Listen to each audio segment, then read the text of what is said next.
and we are great. We are discussing the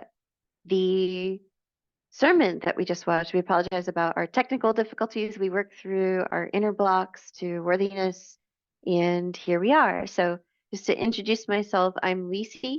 I'm a unionist, and I'll let the other ladies introduce themselves today. Hi, I'm Rachel. I'm a unionist as well. And I'm Kelly King, unionist as well. Thank you. All right.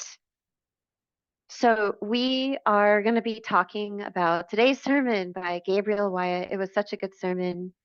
I wrote a lot of notes about it. And I'm still just really processing what he shared about worthiness. And um, I have a lot of takeaways, and I really just wanted to share like how much it made me feel better after watching the sermon, because I was moving through some inner blocks about this.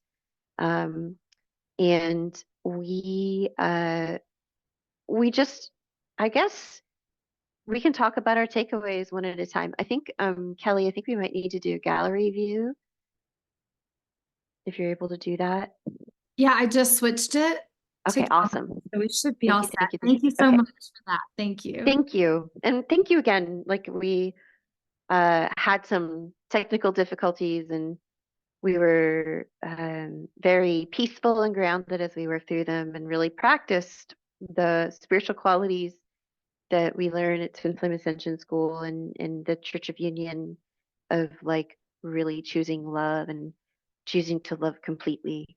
So I think like my first takeaway was when you're saying that you're not worthy. Like one of the main points that Gabe was talking about was that when you think and believe and entertain the delusion that you're not worthy, you are telling God no. Like you're saying to God that his creation is not perfect, even though God created you as worthy and divine.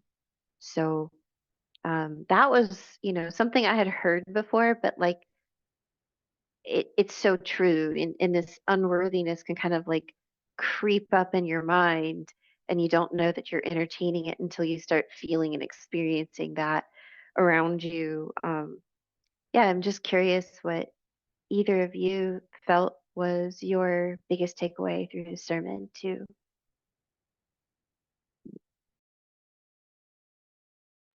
Well,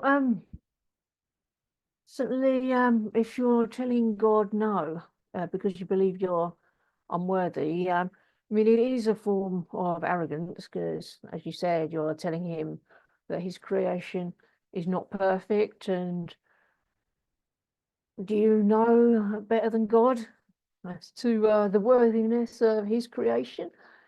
It's specialness. There's a big chapter on that in A Course in Miracles. I mean, people might think they're special in that they are especially unworthy.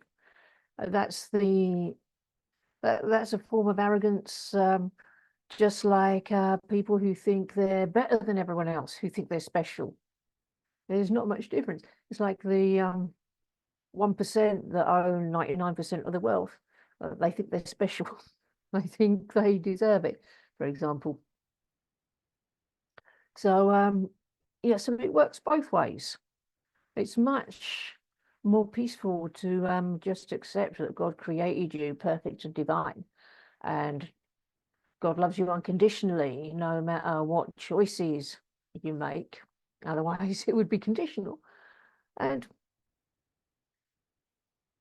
yeah, nothing you can say or do can make you any less worthy than what of what God created for you, your heaven on earth. It's not our place to say, oh, no, God, that's not for me.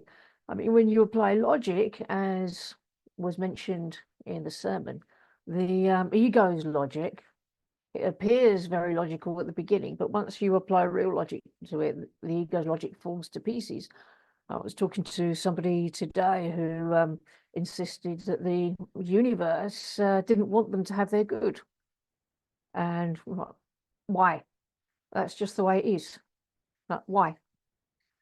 If God gives equally to all of his children, it's not another bit from the Course in Miracles, he's not going to leave anybody out. He's not going to single people out for special treatment, be it good or bad. It is nonsensical. But if you're carrying this belief in unworthiness, you can be the best looking person in the world, but if you don't think that you're enough, that's the sort of experiences that you're going to attract. And ultimately, it's all about the ways in which we've been treating ourselves. We might have been doing that and been in those patterns for a very long time. So we've got so used to it, it's such a habitual thing. It can be hard to spot these patterns and take quite a bit of work to dissolve them. But there's nothing that can't be overcome. Love heals everything.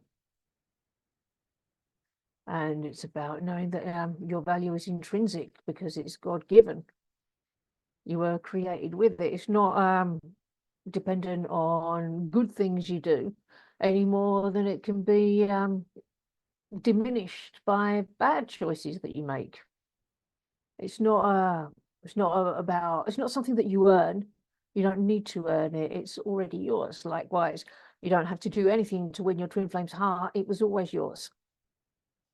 So if you can just relax into the knowing that worthiness is already yours, your good is already yours, perfection is already yours, the whole journey can be much easier and much more peaceful. And whenever ego tries to tell you otherwise, there was a twin flame ascension school about this as well. As soon as the ego voice starts chattering, saying you're not worthy, quickly bring the truth there. No, I am worthy. So just reaffirm the truth. Every time those sneaky little ego thoughts come up, set a boundary with ego.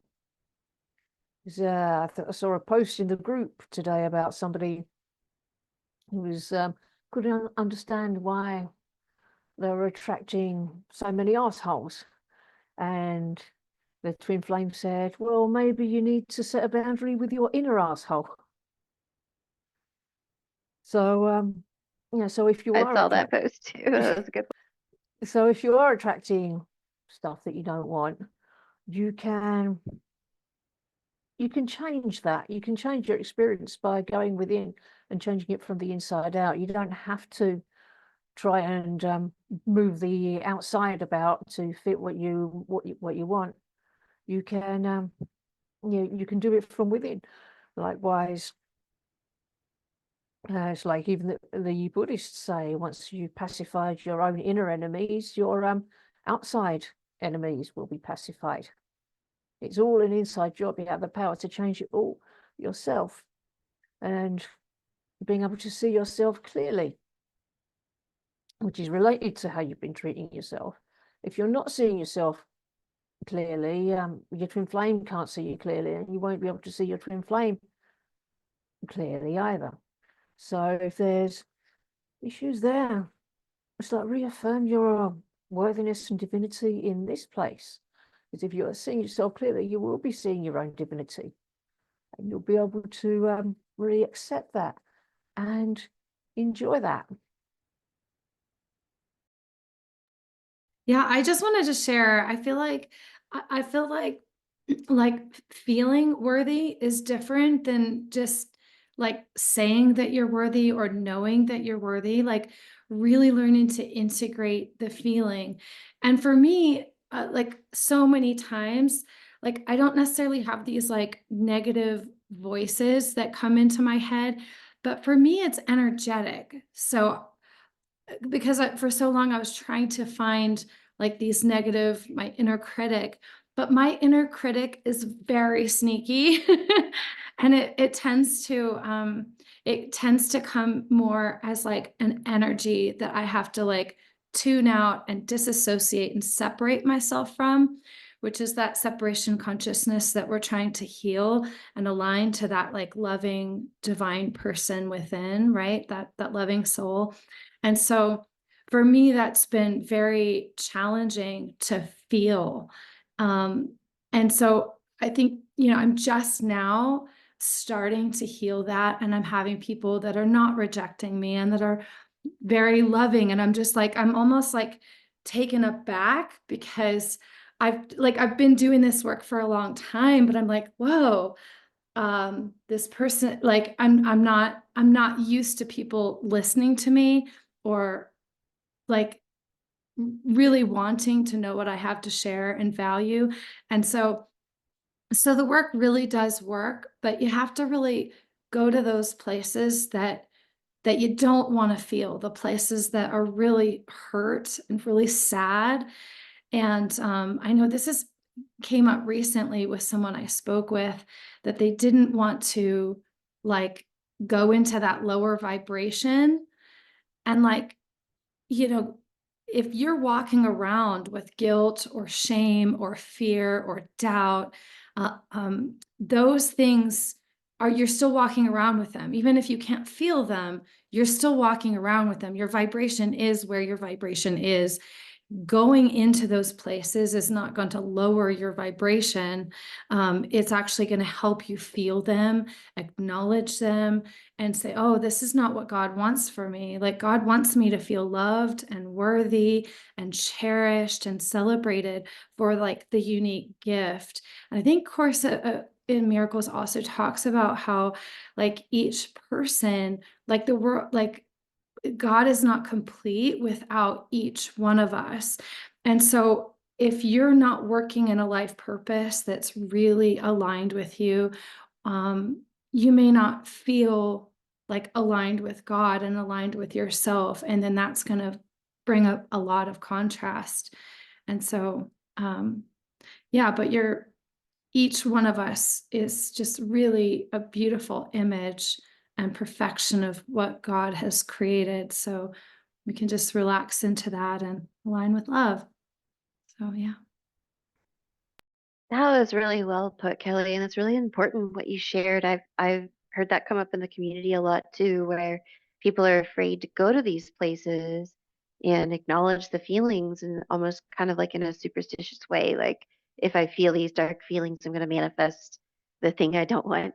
But the thing is, you're already feeling them deep down and walking around. That's really, really important what you shared, and it's kind of like what Gabriel was sharing about how when you heal this, it's okay, like having compassion and realizing, oh, like I had a belief that I was unworthy and I was taught that I was unworthy. And I have compassion for myself here. And I, just walk through the layers of unworthiness. Sometimes these blocks, like, it's it's like not like snapping your fingers and you're healed. I mean, to a degree, like every time you do a mirror exercise, it's like instant, but there are many layers, and you can only go through the layers in a compassionate way in accordance with love and divine law. But um, I liked how Gabriel, it was a very deep sermon. As I was like in the beginning, I was like, wow, I was still processing it. It was very deep.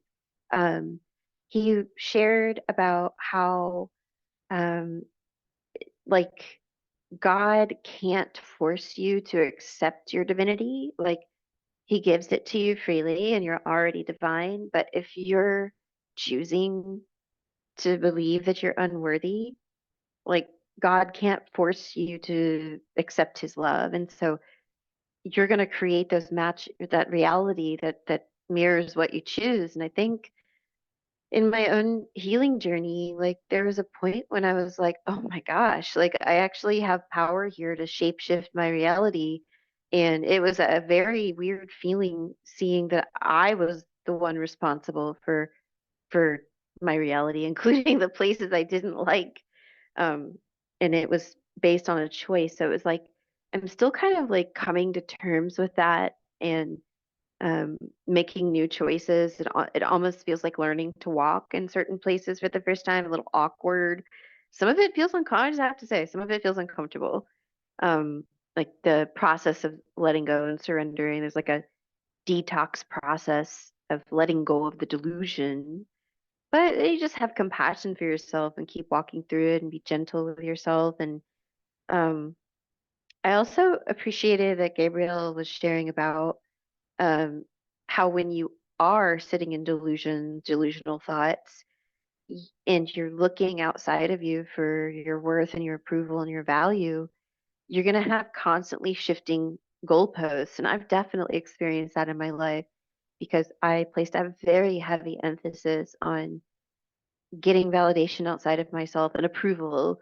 They're slightly different, but validation and approval from other people. And when I wasn't getting it, it it kind of, I felt like the rug was pulled out from under me, and I felt like my what I wanted to achieve was like so far away. So it's a bad feeling, and thank goodness we had the mirror exercise and teachings of union to inflame ascension school, because I don't know, I would just be sitting in it.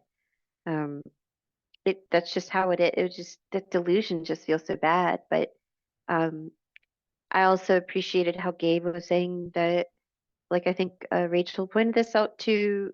It's a knowing. He used the same word. It's not a knowing. It's a knowing. But I think we all know what it means. It's more like gnosis, like GNOSIS, where you feel it and you can, like, your whole consciousness is aligned with it, not just your mental awareness, but like your inner knowing as well. So yeah, just do either of you have anything else you wanted to add? Yeah, well, yeah, it kept coming up and during the seminar as well about how affirming your worthiness being more than just a surface thing, because you can tell yourself that as many times until you're blue in the face, but yeah, you have to go deeper with it and not wanting to be walking around with these lower energies in you, being afraid to go there because you're afraid to manifest them. Well, with the practices we do here, if we heal something with the mirror exercise, and when the healing's complete, all these lower energies come out, they upheave, and you're very aware of them as they're leaving, and all you need to do is just let them release. But you don't need to worry, because if you've healed it, it's leaving. It's the opposite of what you're manifesting. Chances are you've been manifesting what you don't want all along because of the lower energies you've been walking around in. So there's no reason to be afraid to go there. I think the most off-putting thing about going there is simply that the feelings are uncomfortable. But you've got nothing to worry about there either, really, because you're not going to find anything new or scary. It's all the same feelings that you've been having all along. You already know what these feelings are, what you don't want. So it's okay to go there. Just have a little bit of discomfort, because then it will be gone. Yeah, because yeah, once it's gone, it is like such a big weight's been lifted. Because having them and not going there, it's like having like toxic waste in your back room. Yeah, you're keeping the door closed, you don't go in there, but it's still there. It's going to end up contaminating the whole house unless it's dealt with. And you can, put some goggles and a mask and rubber gloves on and try and deal with it yourself. But it's best to hire professionals to come in so they can proper pressure wash the whole place and disinfect it. So Ascension coaches are like toxic waste professionals. Commercial cleaners. Just that's funny. I love that analogy. It's a lot easier when you have a little bit of help to do it. I mean, you can try doing it by yourself, but we're all glad that we've got help to do it, aren't we? Yeah, it's so important. I love that you shared that, Rachel. And just having that support. I know for me, I always struggled to feel even even with a coach. So it's important. Like what I love about having a coach is that like they like it's like I don't know, I think of our consciousness like a mansion, right? You have all these rooms and you can't live in all of them. So you've got these dark rooms. And usually when I go into a new space that doesn't feel good, right? It's like going into a new room I haven't seen for a while, and it's really dark and scary in there. And so for me, like having a coach helps me kind of go into that room that I was afraid to really afraid to go into, knowing that I can go as deep as I can, and to really uproot as much as I can of the layer. And then my coach like walks me back to love, back to peace. Because for me, that's what I really struggled with the mirror exercise, is I would get stuck in that dark place, and I would be afraid that I wouldn't be able to get back out of that darkness. And so that's, yeah. So if you're struggling to really feel, or if you don't resonate with the mirror exercise, chances are you have resistance to feeling something that you really believe is true. Like every time I'm going to like up level my healing, I go through a period of resistance where I really don't want to feel. I get disciplined for it in my coaching session because I really am afraid to feel. And then I finally let go. I go into it, I heal it, and then I come back out. And I feel like, as I've continued that process and keep going in and keep healing, my resistance lessens and lessens. And now, now it's peaceful, and it's much easier for me to heal on my own, because I know that whatever bad feeling that is, it's not true. So I don't have to be afraid of it, because it's not true. It just feels true, because I'm manifesting, like I was always manifesting assholes on my external reality. And I didn't realize that the ways that I was treating myself. I might have been ticking these boxes of like, yeah, okay, like I'm eating, I'm exercising, but it was just like, okay, I'm ticking these boxes. I wasn't really having a relationship with myself, and I wasn't having a relationship with God, and I wasn't, um, so yeah, I just wanted to share that process of going in can be very compassionate.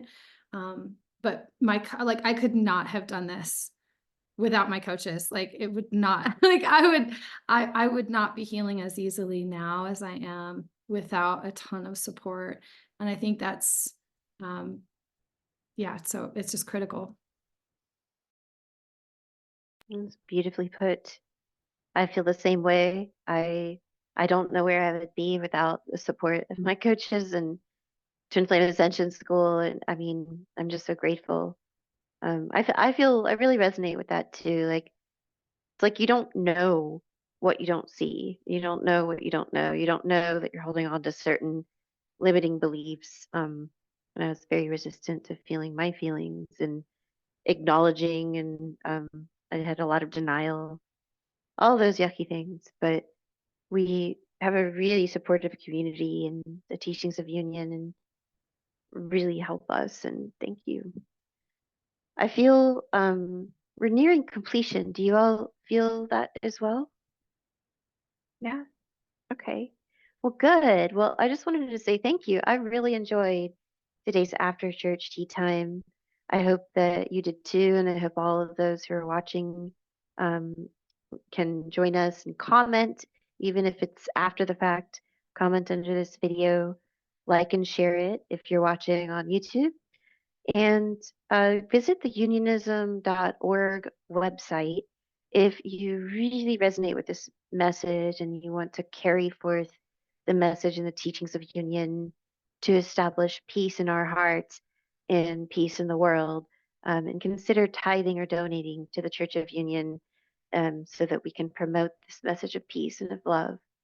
So thank you so much, and we love you, and we'll see you in the next Church of Union Sunday service and after church tea time.